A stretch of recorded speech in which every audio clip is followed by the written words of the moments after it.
দেড় যুগ পর সালাউদ্দিন কাদের চৌধুরী পরিবারের নাম আবারও রাঙ্গুনিয়ার রাজনীতিতে প্রতিধ্বনিত হচ্ছে। তার ছেলে হুম্মাম কাদের চৌধুরী চট্টগ্রাম ৭ রাঙ্গুনিয়া আসনে বিএনপির মনোনীত প্রার্থী হয়ে বিপুল ব্যবধানে বিজয়ী হয়েছেন। হুম্মাম কাদের চৌধুরী ধানের শীষ প্রতীক নিয়ে পেয়েছেন ১,২৪২ ভোট। তার নিকটতম প্রতিদ্বন্দ্বী এটিএম রেজাউল করিম ভিম লিকুইড এখন মাত্র ৫০ টাকা, তেল চর্বি পরিষ্কার করে এক ধোয়াতে। দাঁড়িপাল্লা প্রতীক নিয়ে পেয়েছেন ৩৯,৪৮৫ ভোট। চট্টগ্রাম ৭ রাঙ্গুনিয়া আসনের মোট ভোটার ছিলেন ৩,১৩,১৬৪ জন।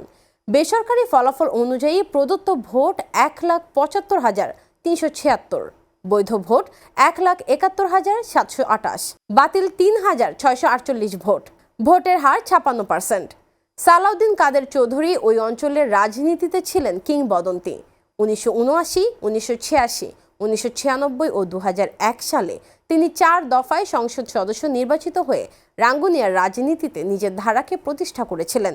সাধারণ মানুষের কাছে তিনি ছিলেন ভরসার নাম, উন্নয়নমুখী, স্পষ্টবাদী এবং তীক্ষ্ণ বুদ্ধিমত্তার অধিকারী।